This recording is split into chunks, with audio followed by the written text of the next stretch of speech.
Inicialmente, nossas boas-vindas a todos nesse podcast que tem como principal proposta discutir o recente anúncio feito pelo novo presidente norte-americano, Donald Trump, que, por sinal bastante polêmico, que teve seus impactos tanto no aspecto geopolítico quanto e principalmente no aspecto econômico.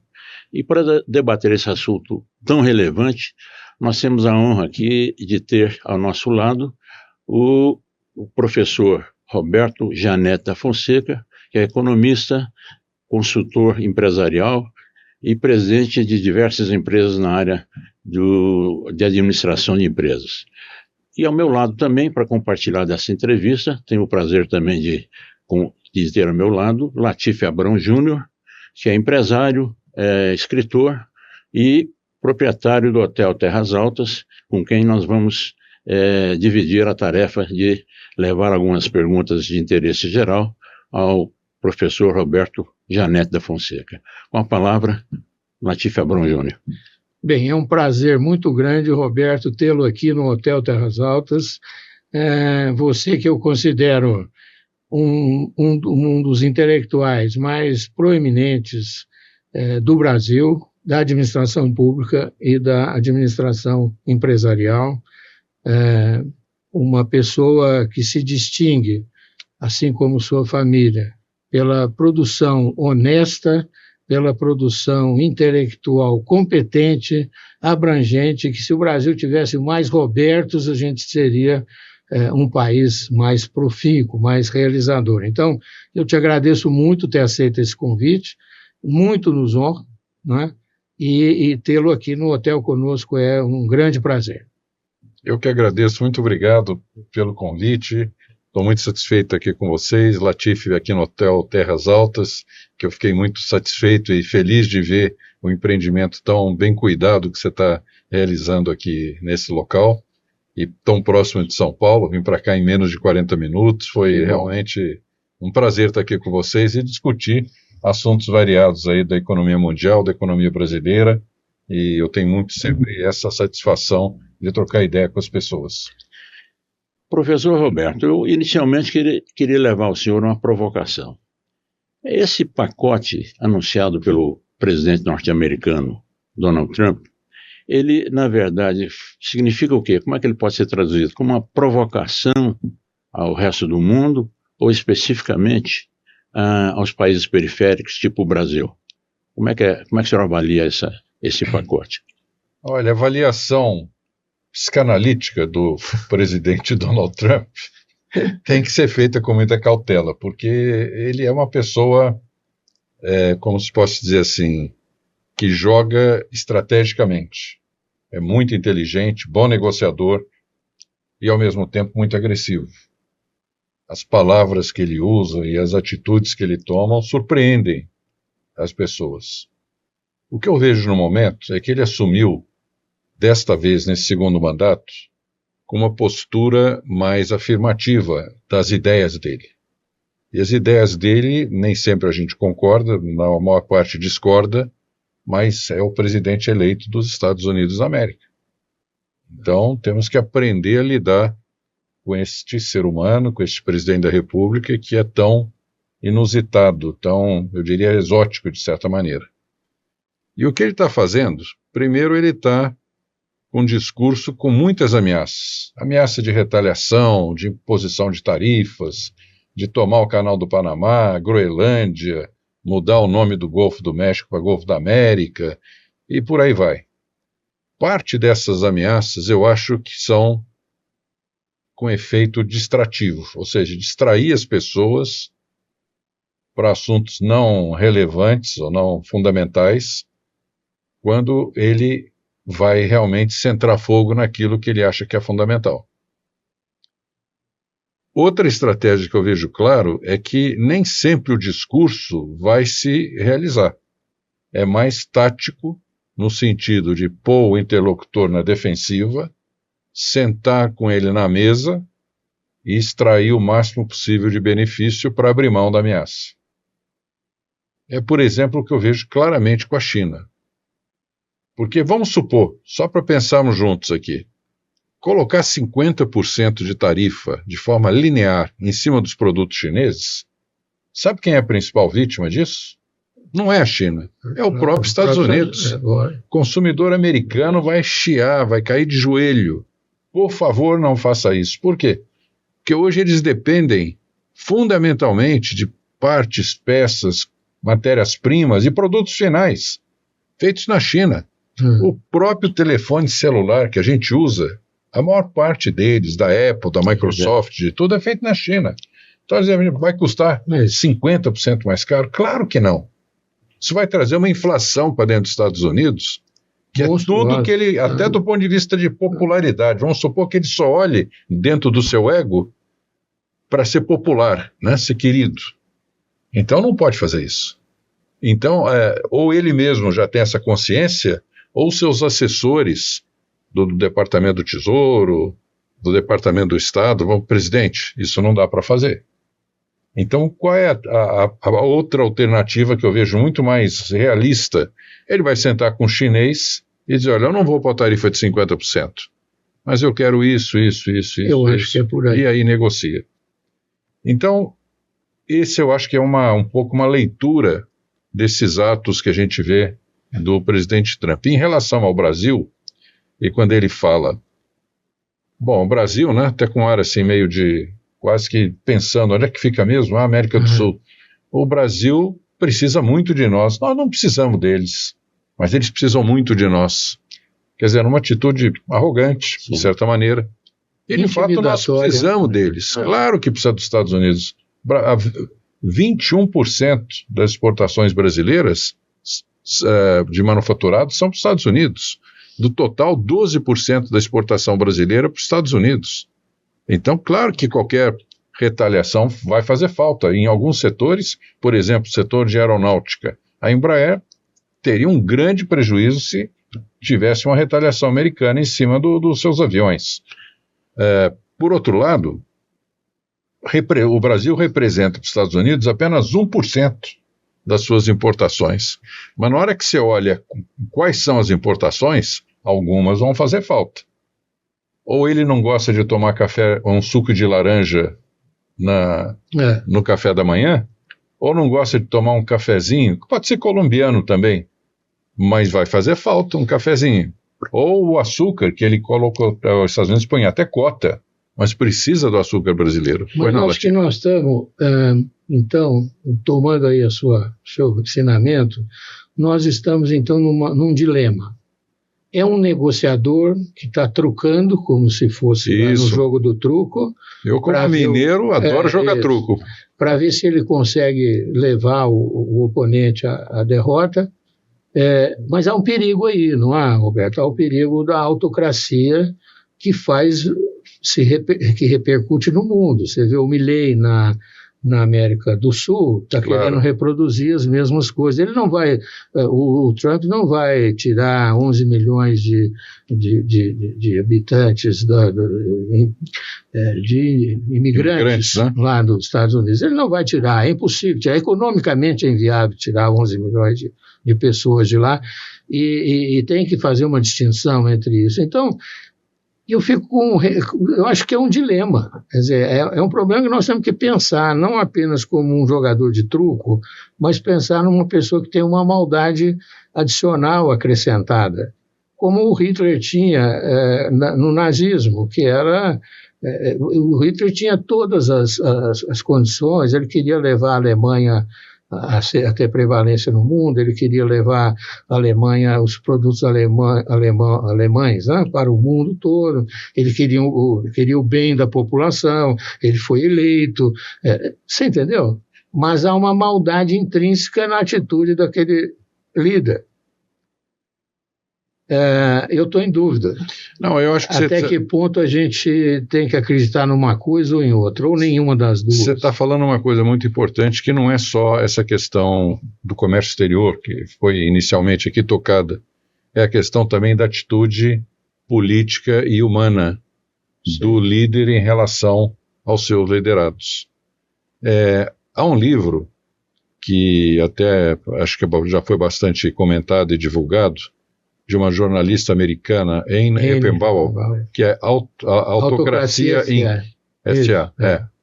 E que ela trata exatamente desse fenômeno que tem hoje da colaboração ou da cooperação entre os autocratas ao redor do mundo, independente se é esquerda ou direita. Aliás, rótulo que está ficando defasado, ultrapassado. Concordo. Hoje o que nós temos no mundo são democratas ou autocratas. Essa é a nova divisão da geopolítica mundial. E no caso, o Trump é notoriamente um autocrata. Foi eleito democraticamente, aliás, vários outros também foram eleitos democraticamente, o Milley foi eleito, mas se revela um autocrata. Por quê? Não importa as consequências, não importa a visão das outras pessoas, ele tem uma idolatria por si mesmo, né? Normalmente o autocrata é um ególatra. Um ególatra e coloca a sua visão de mundo de uma forma impositiva. E é isso que nós estamos vendo. Então, na hora que ele começa a expulsar de forma generalizada os imigrantes, é claro que isso vai ter um efeito econômico também prejudicial para os Estados Unidos. Vão perder uma mão de obra importante, necessária, em várias atividades, tarefas que os americanos não têm disponibilidade, inclusive no turismo, restaurantes, etc. Qualquer lugar dos Estados Unidos você vai, tem lá um mexicano, um porto-riquenho, um brasileiro, ou na cozinha, ou servindo a mesa, ou limpando. O americano não quer fazer isso. Então, é um dilema que ele vai ter, porque jogar essa mão de obra toda para fora dos Estados Unidos vai cair o PIB dos Estados Unidos, pode ter certeza. Não, e depois ele corre um risco aí, você falou nisso e eu concordei plenamente, ele corre o risco de estragar a economia. A economia americana não está, os índices indicam que a economia americana não está num mau momento. A economia americana está bem equilibrada. Não sei se eu estou correto ou não. Está equilibrada. Está num desempenho razoável. Não vamos dizer que está nem para baixo nem para cima, está bem. E ele então pega esse barco e ele corre o risco de, com essas bobagens autocráticas, ele corre o risco de perder a economia. E no próprio livro da Anne, ela cita isso. Quer dizer, uma maneira do autocrata cair é com a economia. É com a economia. É economia, que nem falava o espanhol lá. É estúpido, né? Agora, você tocou no outro ponto que eu queria ainda falar, que é o seguinte: de quem que ele se cerca hoje dentro da sua equipe? Especialmente dos bilionários da tecnologia de informação, das Big Techs. Porque esse é o novo poder. Isso. E esse não é um poder eleito, é um poder permanente. O poder da informação digital hoje é uma coisa que nós não temos ainda bem a noção de que aonde vai nos levar e a que ponto vai chegar, porque através das redes sociais, a manipulação e a influência do comportamento humano e da opinião das pessoas se faz de uma maneira extraordinária, incontrolável. Uma fake news vira verdade em fração de minutos. Isso, professor, não significaria a criação, o advento de um novo poder paralelo? Exato, esse é o problema. Eu até chamo, acho que teve uma pessoa que foi muito, como é que eu posso dizer assim, premonitora, que é o Ian Fleming, que escreveu a história do James Bond, quando ele criava a figura, logo no primeiro filme, do satânico Dr. No. Na hora que eu vejo esses bilionários do Big Techs, me parece uma recomposição dessa figura de alguém que tem não é um país, não é uma ideologia, é simplesmente o poder pelo poder. Aquela pessoa que construiu uma tecnologia, como era o caso do satânico Dr. No, que dizia, eu vou dominar o mundo. E teve que ir lá o agente secreto, no caso, para aniquilá-lo. Eu não sei, pena que isso é uma ficção. Nós não temos o 007 aí para nos salvar dos Elon Musks. Porque é uma figura impressionante, como faz isso à luz do dia. O domínio dessas redes sociais e usa de uma maneira abusiva, uma maneira ostensiva, manipulando a opinião das pessoas e divulgando fake news, sabendo que é fake news. Aliás, no livro tem exemplos maravilhosos. Possibilidade para uma regulamentação, né, desse tipo de tecnologia. Todo mundo está falando, mas vai fazer. Até porque ela não tem fronteira. Quando você vê que a tecnologia fica na nuvem... Outro dia eu falei para o meu neto, perguntou para a Alexia, né, o aparelhozinho, Alexia, onde é que você mora? Ela falou, na nuvem. Aí ele olhou pela janela assim, quer dizer, não tem fronteira. E aí, como é que faz? Professor, vamos fazer um pequeno intervalo aí? Pois não, vamos lá. No próximo bloco a gente retoma a nossa conversa. Terras Altas Resort and Convention Center, localizado em Itapecerica da Serra, em meio a 240 mil metros quadrados de Mata Atlântica, o Terras Altas conta com 4 complexos para eventos, 140 apartamentos, lazer completo, gastronomia internacional, diária 30 horas e day use. Outro diferencial é o Terras Altas Studio. Terras Altas, eventos e lazer em conexão com a natureza. Professor, voltamos ao nosso assunto inicial e vamos abordar agora a questão econômica, o impacto sobre o aspecto econômico dessas medidas anunciadas pelo Trump. Deixa eu fazer uma observação, Rafik. Nosso público aqui é um público de empresários, de pessoas de empresa. Nós estamos no momento de concluir, embora algumas empresas com algum atraso, o planejamento para o ano de 2025 e, quiçá, 2026, que está próximo aí. E, nesse momento, ocorre a aposta do Trump, mudanças na geopolítica mundial, impactos na questão do comércio exterior.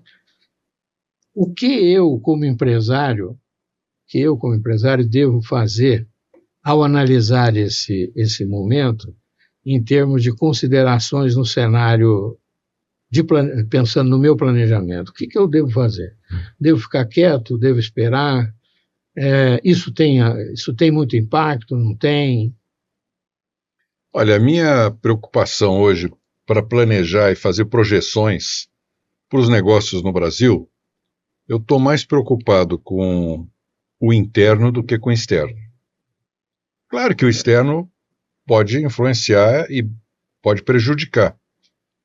Mas, dado o nível de incerteza do externo, eu acho que a gente tem que ficar atento, não há que tomar nenhuma atitude preventiva, até porque você não sabe o que vai acontecer, mas tem que ficar atento, porque pode haver, sem dúvida, alguns desvios de fluxo de comércio, por exemplo, algumas até a favor do Brasil. Eu diria que tem riscos e também oportunidades. Verdade. Então, as oportunidades, elas podem surgir, por exemplo, no acirramento das relações Estados Unidos-China. Quem sai ganhando é o Brasil.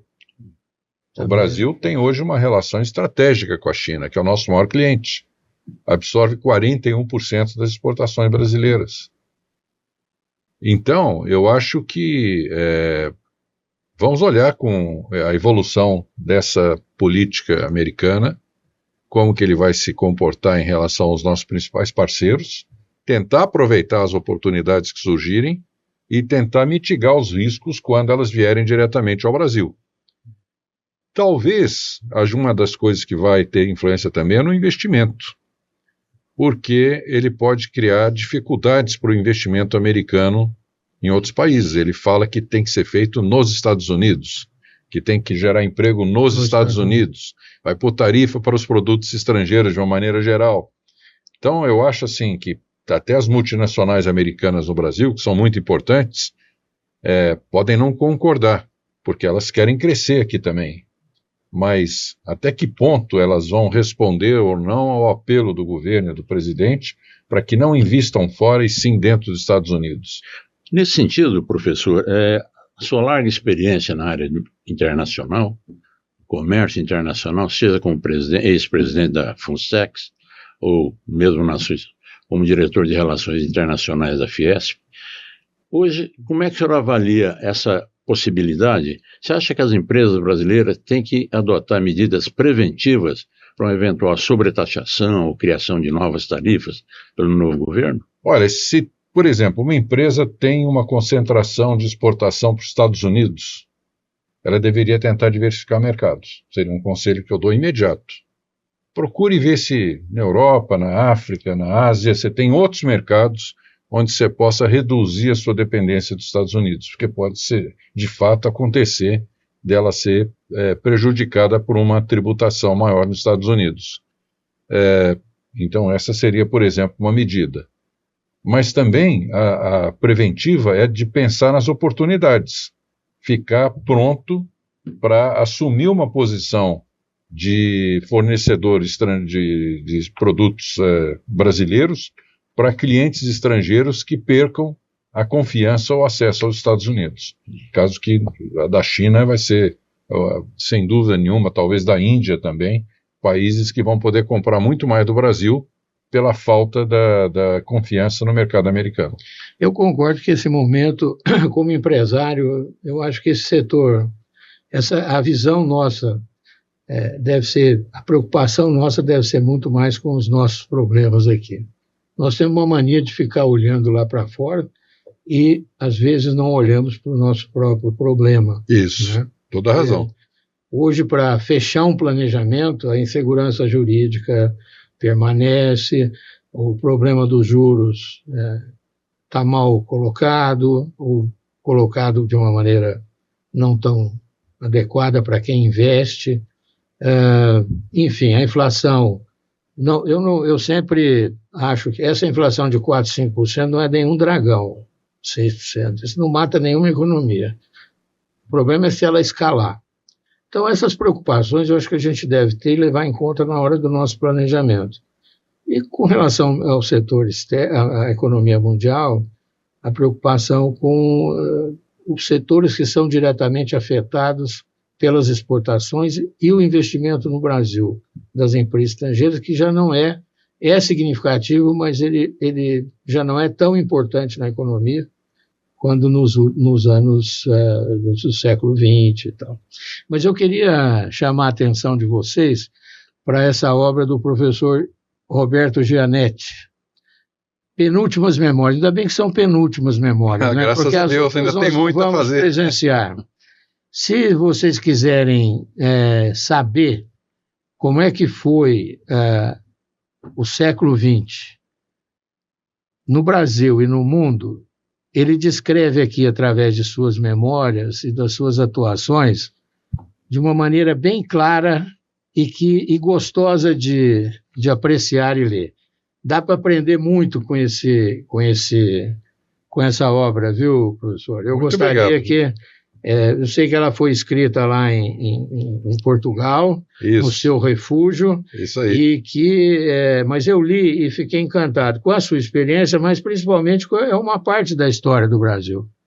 E nós, vou dizer o seguinte, tem uma parte da história do Brasil da qual eu me orgulho muito, que é a retomada do processo democrático, que eu não acredito em economia e capitalismo forte sem democracia, não acredito. O resto é autocracia e aí desvia. É capitalismo de Estado. Capitalismo de Estado é outra coisa, isso tem enfim, tem um viés, aliás, tem muita coisa aqui também que a gente pode aprender, mas foi a retomada do processo democrático do qual você participou ativamente. Não é? Depois que retomou-se o processo democrático, hoje muitos jovens nem sabem o que é isso, nem sabem a importância disso, não é? Foi feita uma revolução na economia brasileira. Como é que para uma inflação? Quando eu era executivo, nós tínhamos uma inflação de 80% ao mês. Eu lembro disso, sofremos muito, Latif. 80% ao mês.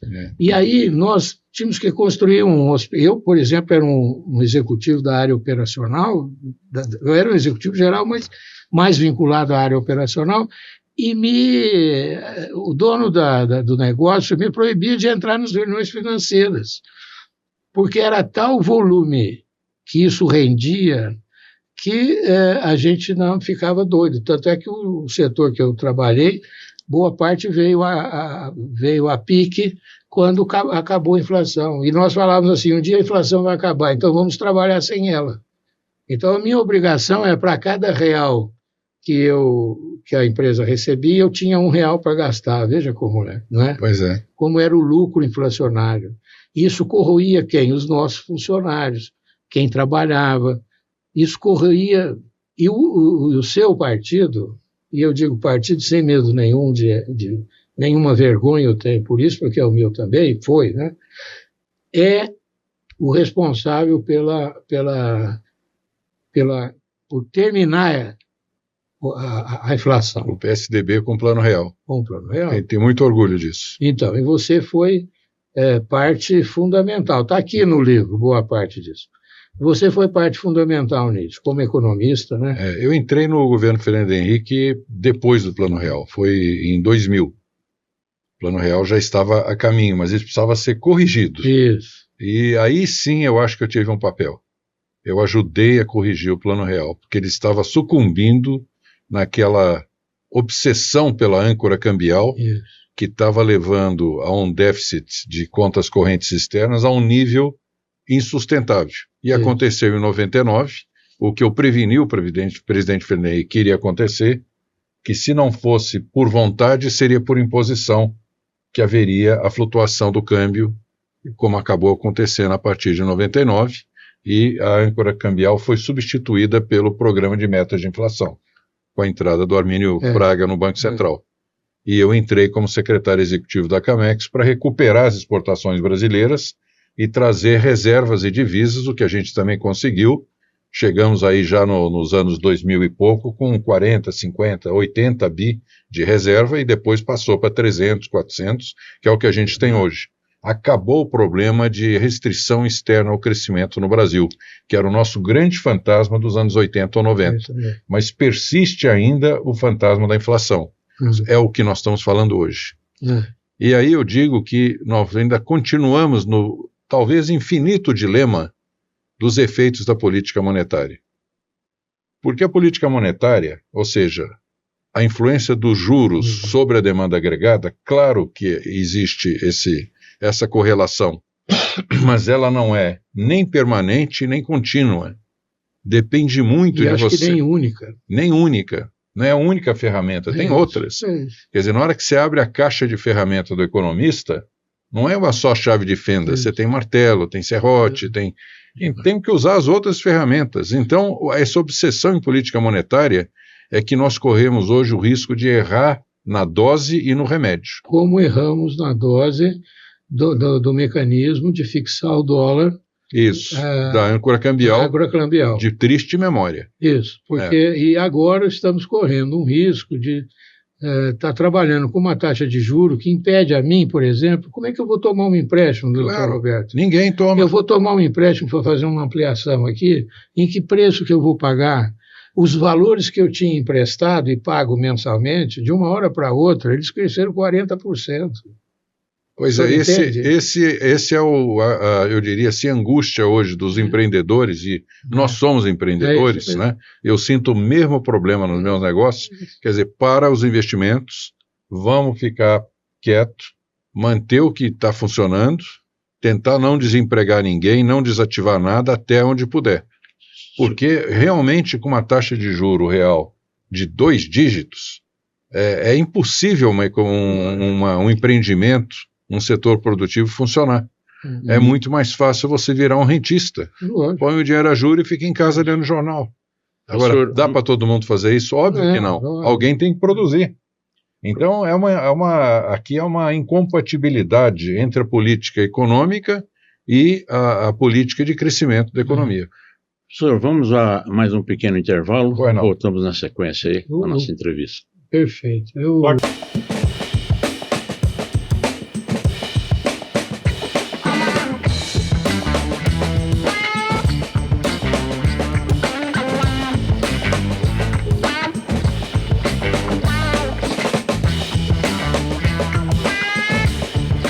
Professor, voltando à questão do Plano Real, a história do Plano Real, ela está repleta de heróis e pessoas que de alguma maneira atuaram contra, né, o sucesso do Plano Real, mas eu queria passar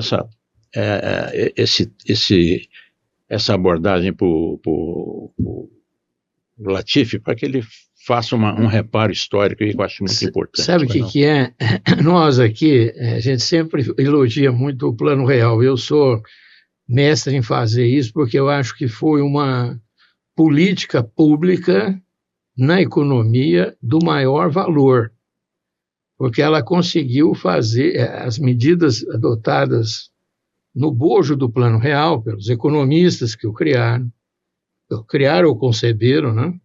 ainda na época do Itamar, Franco, né, presidente, o Fernando Henrique ministro, né, e a gente tem que elogiar sempre isso, valorizar as coisas boas, Latini, realmente. Boas. Mas junto desses primeiros e mais famosos criadores, existiu uma equipe econômica toda ligada a esse conceito do Plano Real, da estabilização da moeda, da estabilização monetária, que atuou muito. E, em um certo momento, corrigiu defeitos. Um desses eminentes participantes é o José Serra, que queria também ser ministro da Economia, né, mas acabou ministro da Saúde, fazendo lá o seu trabalho. Eu gosto muito do Serra, acho muito competente. Agora, o Roberto Gianetti segurou as pontas com relação ao maior erro que houve, não vou dizer erro, vou dizer um equívoco naquele momento. Um equívoco, que era a fixação do câmbio, não deixar o câmbio flutuar. Porque se nós lembrarmos, até hoje a nossa economia ela se baseia nesse conceito da política monetária, da política fiscal, não é isso? Que são as âncoras da economia brasileira. O gasto público, a política monetária. Me permita falar, metas de inflação, responsabilidade fiscal e flutuação de câmbio. Esse é o tripé. Esse tripé que segura a economia. Quem mudou isso e corrigiu o Plano Real para que ele desse certo foi o Roberto. Estou certo, Roberto? Não, eu ajudei. Mas não vamos pegar essa responsabilidade, que seria demais, imagina. Não vou jamais. Não, mas você, você, como um bom mineiro, ajudou muito. Havia um grupo de economistas, e o José Serra era um pouco o nosso líder e porta-voz, junto ao presidente e aos outros ministros, que a gente tinha essa polêmica, essa divergência. E trazia essa divergência, inclusive, a público. Artigos, escrevi cartas, palestras, até que, de repente, aquilo que eu previ aconteceu. Eu falei para o presidente, ou se faz a desvalorização por ato voluntário do governo, a partir de hoje, a moeda vai flutuar, etc. e tal, ou será imposto pelo mercado. Sempre foi assim. E aconteceu. Foi imposto pelo mercado, porque ele adiou no limite do que foi possível, hesitando, com medo de que, com receio de que pudesse acontecer uma catástrofe. Aliás, teve grandes figuras aí, que não vou começar a citar nome, mas disseram assim, acabou o Plano Real. Eu me lembro que eu fui num programa da Band, acho que era Canal Livre, falar sobre isso, e o outro interlocutor convidado lá dizia, não, acabou o Plano Real, ex-ministro também, hein? Falava, não, de jeito nenhum, você está errado. Está errado. A desvalorização do câmbio, sem dúvida, traz preocupação para a inflação, mas eu acho que tem também os aspectos positivos, que vai trazer a realidade para os preços relativos. Nós não podemos viver com informação, com preços feitos de forma artificial.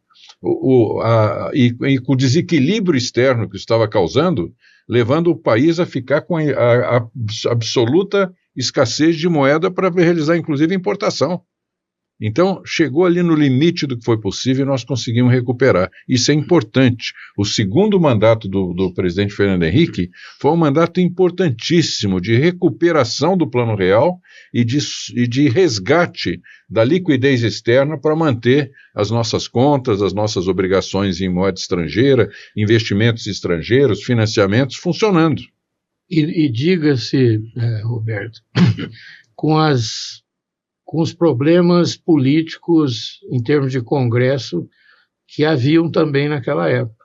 Sem dúvida. Por isso que eu acho, hoje eu penso assim, é um pensamento meu, falta um pouco de vontade política do governo para algumas correções de rumo. Não falta apoio.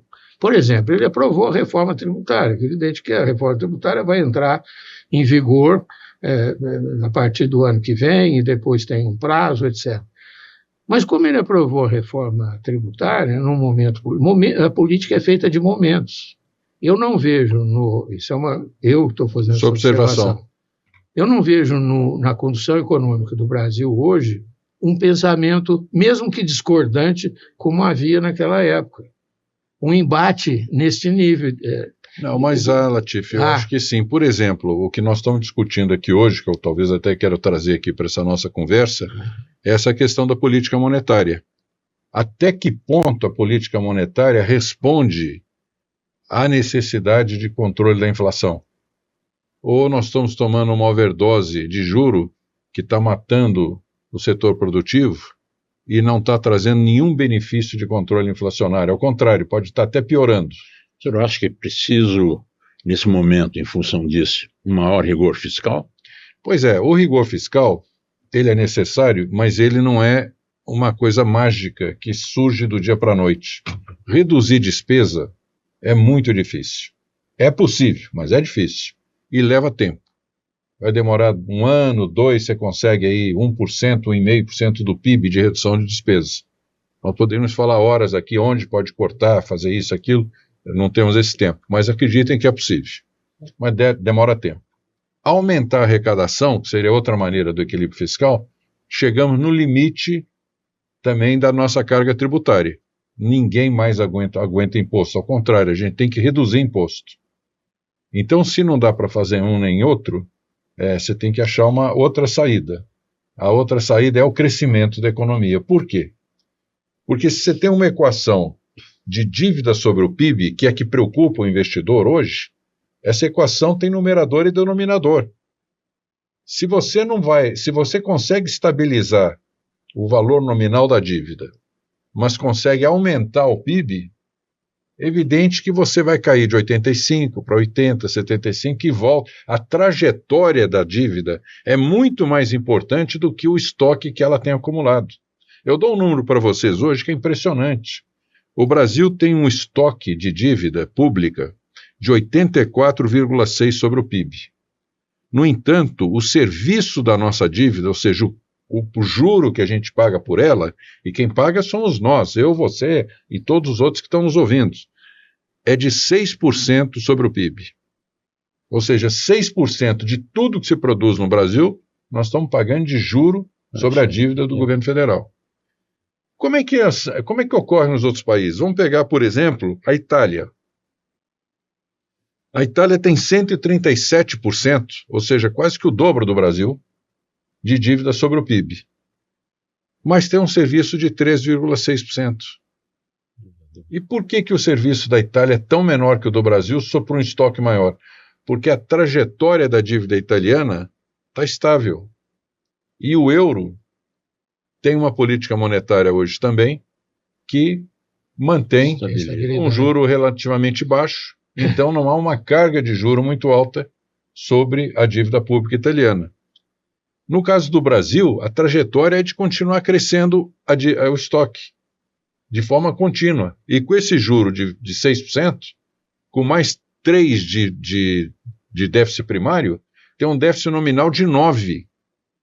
9% de déficit nominal sobre estoque, isso leva a um crescimento exponencial da dívida, que faz o investidor fazer o quê? Opa, para! Ele tem duas alternativas. Ou ele vai pedir um juro muito alto no mercado futuro, que é o que os banqueiros olham, para renegociar, para rolar essa dívida, ou vai cair fora.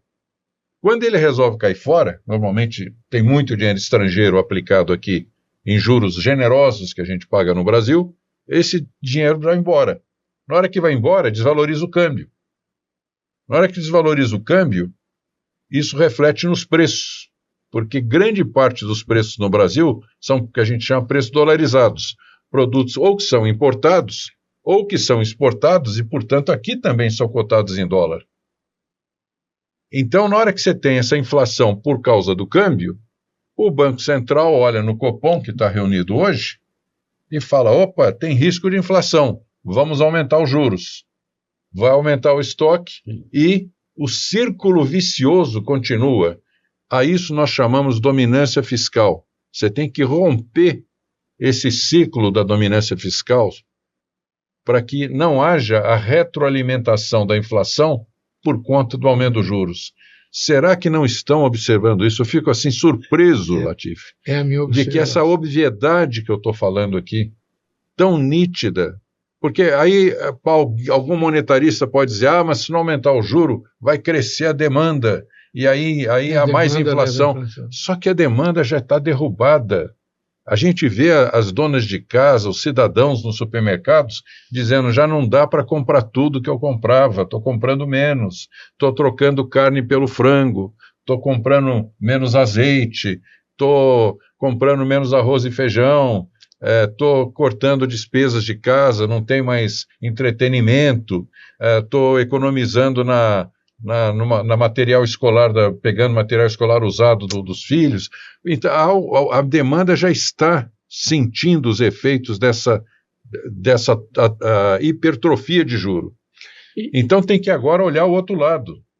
Se a demanda já está baixa e não tem mais efeito do juro sobre a demanda, vamos procurar agora reduzir o juro para estimular o crescimento da economia. Professor, como é que vai? Alguns vão me chamar de louco, de ignorante, o que seja, não faz mal. Mas é uma maneira que eu estou olhando com pragmatismo e racionalidade, não só de economista, mas de empresário. Porque com esse juro, repetindo o que você falou no início da nossa conversa, não dá para investir. Se você não investe, a economia não cresce. Se não cresce, o denominador se reduz e o estoque da dívida, ao contrário de reduzir, aumenta. Não, é nessa linha aí que eu queria reiterar, porque com essas taxas de juros está havendo já uma manifestação, não há interesse de investimentos mais no país enquanto houver a continuidade dessas taxas de juros que são realmente fora do padrão. Vai dizer, não, vai atrair o investidor estrangeiro? Não, é um investimento especulativo que talvez não interesse para os objetivos da economia brasileira. Agora, como sair dessa armadilha? Com crescimento. Com crescimento. Eu estou de pleno acordo com isso. Nós temos que estimular o investimento de uma maneira agressiva. E acho que há muita gente dentro do governo, quero falar isso, eu não vou dar nomes aqui para não provocar, mas tem muita gente dentro do governo atual, do governo federal, do governo Lula, que pensa dessa forma. E que olha com restrição a essa obsessão por política monetária, como se fosse a única e definitiva ferramenta a ser usada. Quando ela se esgotou, o parafuso não roda mais, esquece, vamos buscar outra ferramenta. Reduzir despesa, mas dar um sinal claro, de convicção. Vamos reduzir a despesa. Não se fez a reforma administrativa. Anuncie a reforma administrativa, um compromisso do presidente. Nós vamos daqui para diante, pode demorar meses, anos, mas nós vamos buscar austeridade absoluta. Me lembro o Tancredo, Latifi. Primeira mensagem dele quando foi presidente eleito pelo Congresso: é proibido gastar. A gastança do setor público é um absurdo. Irrita. Porque não é necessário. Como falava Margaret Thatcher, não existe dinheiro público, o dinheiro é nosso, da sociedade civil. Nós pagamos 34% de carga tributária sobre o PIB de impostos. Uma carga tributária altíssima em padrão internacional. E esse dinheiro é mal aplicado, mal investido. Até podemos falar também dos setores fundamentais da economia, educação, saúde. Não é questão que falta dinheiro, falta gestão. É mal aplicado, mal usado. Má gestão, né? Feito sem nenhum critério. Então, eu acho que nós temos que melhorar a nossa gestão do setor público e reduzir os gastos para que a gente possa colocar de novo o Brasil nos trilhos e poder sonhar um país que tem estabilidade e crescimento ao mesmo tempo. Por isso que eu acho que, independente da questão ideológica, da questão de lado, isso é tão óbvio que fazer isso é bom para todo mundo. Entendeu? Pois é. Quer dizer, é óbvio, temos que crescer agora, não tem outra saída. Eu acho que não dá para discordar disso, né? Quer dizer, discordar disso é uma coisa assim que me salta aos olhos. Como é que pode ser contra o óbvio, né? Dizia o Roberto Campos, que eu sigo muito também como um grande pensador brasileiro, que a gente tem que repetir o óbvio até que todas as pessoas acreditem na obviedade, né? Ou o Nelson Rodrigues, que dizia do óbvio ululante. Professor, vamos a mais um pequeno intervalo, por favor.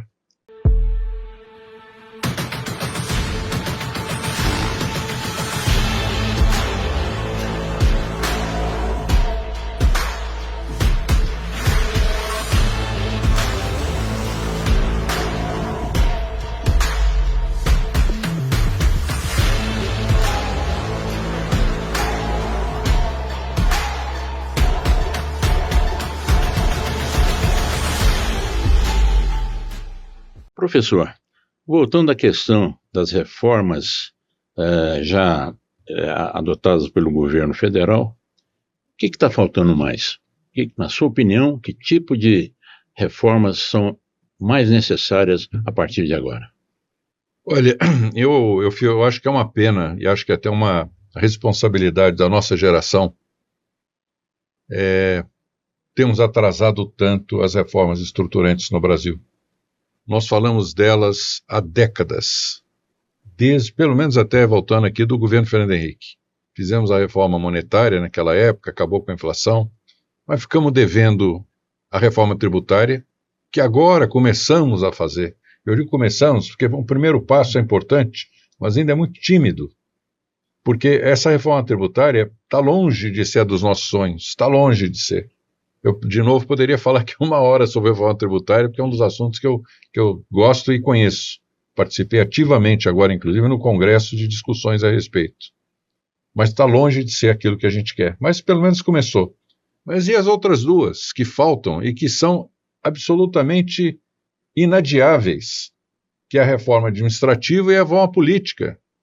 Não há quem discorde que precisa ser feito. Então, por que não faz? Se há vontade da sociedade civil, se faz uma enquete e pergunta quem acha necessário, 90% vai achar que precisa. E o governo sabe que precisa. Não faz porque não quer. A reforma política, principalmente, incomoda aqueles que estão na política, porque eles não querem mudar o status quo.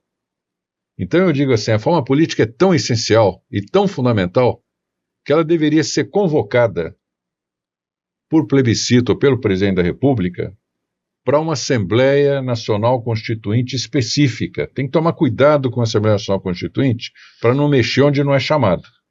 Mas é para fazer a reforma política na Constituição. E aí, o que eu estou falando? Redução de número de partidos, coincidência das eleições, acabar com esse festival de eleição a cada 2 anos. Não é possível. Cada 2 anos você já está pensando na próxima eleição. Quando não é para prefeito, é para presidente e governador. E assim a roda vai girando e o processo eleitoral não termina. É campanha para cá, campanha para lá. Isso é um custo, muito mais do que o custo material, é o custo de execução, que fica prejudicado pelo desvio de atenção para a política e não para as políticas públicas, as coisas que têm que ser feitas para o povo. Então, 5 anos de mandato e acaba a reeleição. A reeleição, de novo aqui, um erro crasso do governo Fernando Henrique, ter feito a reeleição, vamos admitir isso. Porque o primeiro dia do mandato, o cara já está pensando como é que ele vai ser reeleito. Só pensa na popularidade, na eleição. Tem que pensar naquilo que precisa ser feito. Eu me lembro de uma frase do Nizam Guanais para o presidente Michel Temer, que me soa nos ouvidos até hoje. Uma frase dura, mas o próprio presidente Michel Temer agradece. Num evento lá do Conselho Econômico de Desenvolvimento da Presidência, o Nizam Guanais falou o seguinte: presidente, aproveite a sua impopularidade e faça o que o Brasil precisa. E, olha só que frase, aproveite a sua impopularidade, que era baixíssima, né? Estava num... Né? E faça o que o Brasil precisa. Começou o quê? Com a reforma trabalhista. E fez muita coisa. Latifi, olha a importância que teve. Começou a mexer num vespeiro. E fez uma reforma boa. E só não saiu a Previdência porque teve aquele acidente todo que a gente conhece. E foi feita da Previdência mais ou menos. Também não está completa, mas está feita. Agora, vamos voltar para a política. A política tem que ser feita pela sociedade civil. As pessoas que fizerem parte dessa mudança da reforma política têm que se comprometer por 5 ou quem sabe 10 anos a não se eleger, a não entrar em cargo eletivo. Abrir mão, olha, eu não vou concorrer a nada, eu vou fazer pelo país, por patriotismo, que eu acho que tem que ser feito. Então não tem reeleição, tem que reduzir partido político, coincidência de mandato, voto distrital misto. Quer dizer, a lista é longa de coisas que vão ser feitas, que são óbvias também, e nós não podemos atrasar, o país precisa disso com pressa, para que a gente não continue cometendo erros. E em seguida, ou se não paralelamente, administrativa. Reduzir o tamanho do Estado. Nós não aguentamos mais um Estado tão perdulário, tão gastador. Nós temos que reduzir o tamanho do Estado para que o pé caiba no sapato. De novo, um problema físico aqui. Você está querendo colocar um pé inchado num sapato, que é a nossa capacidade de custear o Estado, que não é possível. Não vai caber nunca. Está sempre no déficit, gastando mais do que arrecada. E essa dívida pública cara, onerosa, que a todos nós prejudica, especialmente investidores que geram emprego e renda no país, acaba a geração de emprego, acaba a geração de renda e o país perde vitalidade. A nossa geração, infelizmente, atrasou demais essas reformas e estamos pagando o preço disso hoje, para um país que ficou atrasado em relação aos nossos concorrentes. Eu concordo em gênero e grau com isso. Professor, e a propósito dessa frase do Nizam Guanais, o presidente Lula está atravessando hoje, em termos de pesquisa, de aprovação do seu mandato, está atravessando um momento de queda, aceitação da sua gestão. O senhor acha que essa frase do Nizam se aplicaria hoje ao presidente Lula? Sim, aplicaria sim, precisa fazer o que o país precisa. Isso sempre acho que qualquer presidente poderia ser aplicado. O fato é que eu não acho que ele vai fazer, porque ele se preocupa com a reeleição. Sim. Esse é um que está, evidentemente, olhando já 2026. Envolvido nisso. Não é possível, veja bem, a cidade aqui tem uma eleição, elege o prefeito. Daí 2 anos ele tem que se engajar na campanha do governador. Isso. Depois o governador tem que eleger o prefeito. E vai assim. Não tem pausa. Não tem. Não tem pausa. E o desvio de atenção que isso causa, Latif, é tremendo. Empresários sabemos que aí só vem disso. Populismo, despesas desnecessárias. E nós, empresários, sabemos disso porque essa conta, apesar do financiamento público, apesar da questão da moralidade, da ética que foi colocada, ainda recai sobre os empresários. Ainda recai. Os fundos partidários, que são bilionários, quer dizer, esse dinheiro investido em educação teria um fruto muito melhor para o país. Então eu acho que ainda não temos esse líder, talvez a gente não tenha esse líder, pela carência de liderança no mundo. Mas eu li um artigo, uma participação sua, em algum lugar, sua mesmo, que você acha que tem que ter uma convocação da sociedade para, como houve na direta já, para que houvesse a eleição direta para presidente. Isso. Talvez a sociedade tenha que ser alertada, e aí também o livro da própria Anne, ela oferece alguns caminhos aí. A sociedade tem que ser convencida por todos nós, empresários, que nós, empresários aqui no Brasil, somos muito...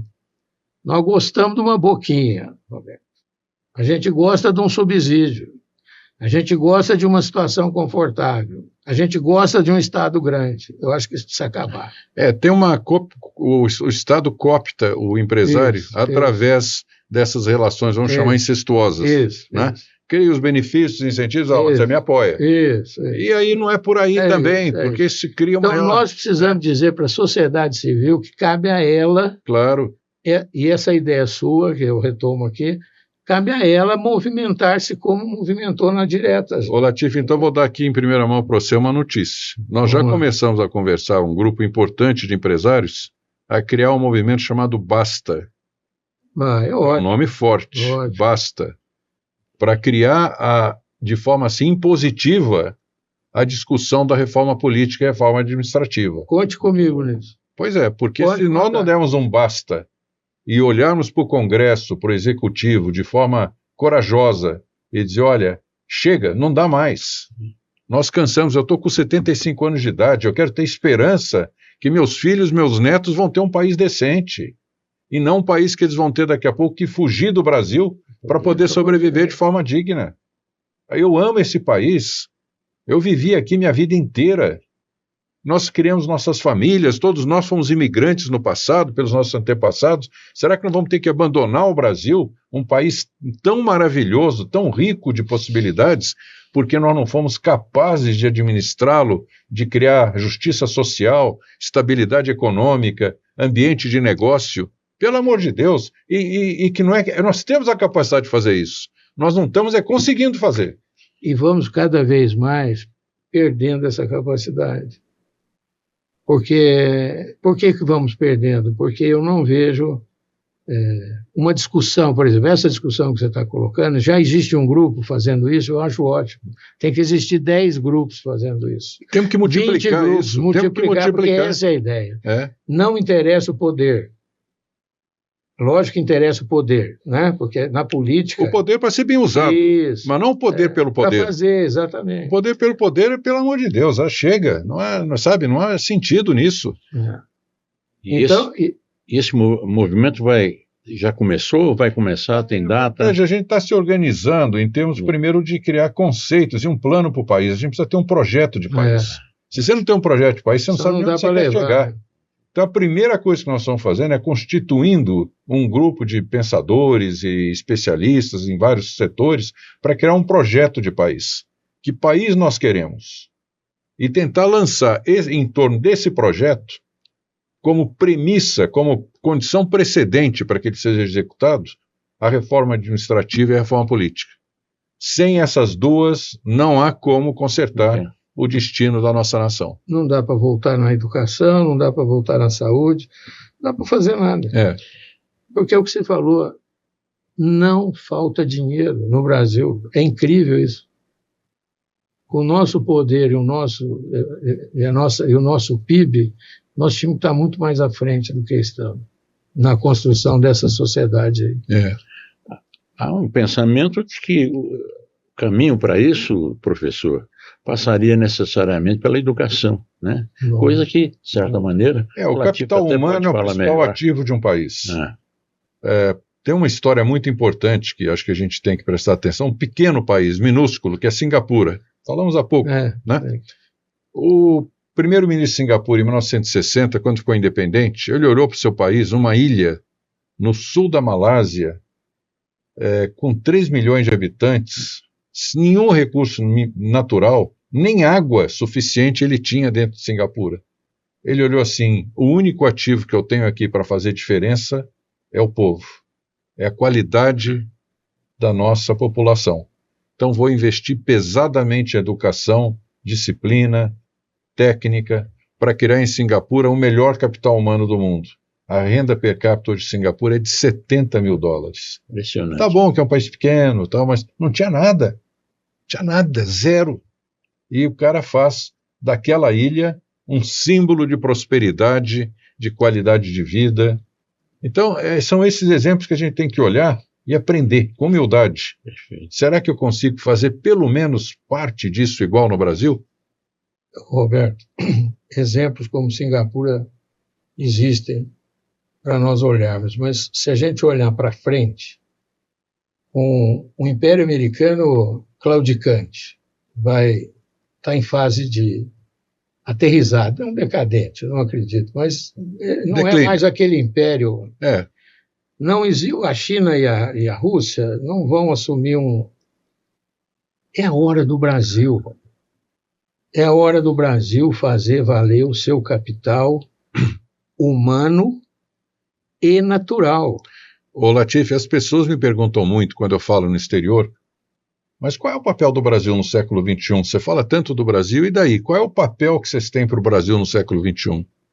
Eu falo assim, nós temos 3 papéis fundamentais, que se vocês não entenderam até hoje, presta atenção e toma nota. Primeiro, nós somos uma potência agroalimentar. O mundo não sobrevive hoje com segurança alimentar sem o Brasil. 50% do incremento de alimentos nos próximos 20 anos virá do Brasil. Segundo, nós somos uma potência ambiental. Nós temos 50% da biodiversidade do mundo, 12% da reserva de água. As melhores florestas Mata Atlântica e Amazônica ainda é preservada em grande parte, apesar dos desmatamentos e tudo, elas estão lá de pé ainda, gerando oxigênio e captura de carbono de forma indiscutível. Matriz energética fabulosa. A terceira é a potência energética. Energia hidroelétrica, solar, eólica, biocombustíveis, etanol. Nós temos aqui uma matriz energética de excelência, dando lição para o mundo também, e tornando, inclusive, o Brasil competitivo nos produtos chamados verdes, com baixa intensidade de carbono. Então, nós temos tudo para vingar no século XXI um país de importância fundamental no mundo. Mas não é por ser importante, é de ter qualidade de vida. No fundo, o que importa é que a gente tem que olhar para dentro, dizer assim, qual o objetivo de um país? É ter a felicidade do seu povo. E a felicidade do seu povo é não ter fome, ter boa educação, ter emprego, uma vida digna. É fácil, o povo é simples. O que o povo quer é muito pouco. E a gente podia dar ao nosso povo essa resposta. Aqueles que têm liderança empresarial, que têm liderança política, tinham que ter a responsabilidade de trazer essa felicidade à população brasileira. E nós não estamos conseguindo fazer isso. Nós temos violência, desigualdade, muita indignação, muita angústia. Isso está numa tristeza. Nós podíamos ser muito melhor do que nós somos. Eu sei da sua preocupação em relação a questões ambientais, professor. E agora, ainda a propósito do Trump, ele tirou os Estados Unidos do Acordo de Paris, né? E nós vamos ter aqui no final do ano a COP30. Quer dizer, como é que o senhor avalia o impacto disso em termos globais? Faz diferença, porque os Estados Unidos é a maior nação do mundo, indiscutível isso, ainda é, né?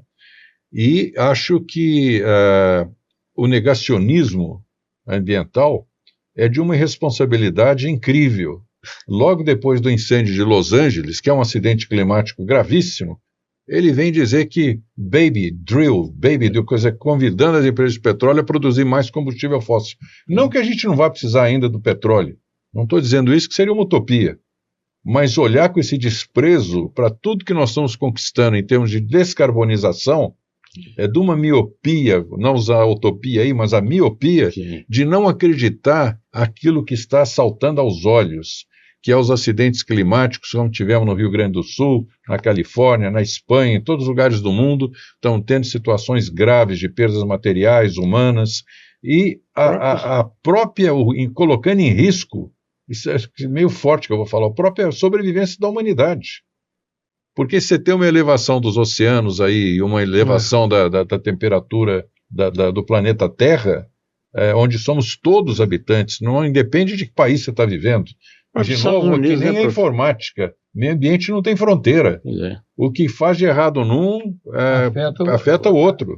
E no próprio Estados Unidos, né, professor? Tivemos aí, tanto na Louisiana quanto agora em Los Angeles, enfim, Estados Unidos é vítima toda hora de tufões, de furacões, de tsunamis, mas etc. o cego não vê. Pois é. O cego não vê. O negacionismo às vezes é tão agudo que a pessoa fica cega. Ela acha que não tem nada a ver o que está acontecendo. Isso é uma... Nós teríamos aqui, antes de você fazer o encerramento, teríamos aqui muitas questões. Acho que nós vamos convidá-lo outras vezes para vir aqui. Com prazer, viu, Latifi? Lugar maravilhoso aqui em Terras Altas. Eu queria agradecer a sua colaboração com a comunidade aqui em Terras Altas. Dizer que eu fico feliz em ver pessoas que ainda pensam no Brasil, né? E não vamos perder a esperança nunca, porque a esperança a gente só perde quando for as últimas memórias. Então estão nas penúltimas aí. Mas obrigado. Eu que agradeço. De coração, muito obrigado. Eu quero fazer minhas palavras do Latifi e aproveitar e abrir os nossos microfones aí, professor, para as suas considerações finais. E mais uma vez agradecer muito a sua presença aqui, que abrilhantou muito esse nosso podcast. Por favor. Eu que agradeço vocês pelo convite, esse prazer de estar aqui debatendo o país, uma coisa que eu acho necessária, porque a gente tem que expor as ideias, tem que fazer o debate, aceitar, inclusive, aos erros, né, que cometemos para que a gente possa corrigir, ter humildade. Eu acho que humildade e perseverança são duas grandes virtudes. Nunca me faltaram. Espero que a gente continue na vida até as últimas memórias com essa mesma postura de perseverança, de acreditar que é possível mudar aquilo que a gente não está satisfeito. E o Brasil tem que ter essa coragem. Muda, Brasil. Vamos tentar realmente melhorar o nosso país para que o futuro dos nossos descendentes possa ser melhor do que foi para nós. Muito obrigado. Muito obrigado, professor. Sim, tivemos as palavras do professor Roberto Janete da Fonseca para o podcast Terras Altas. Obrigado.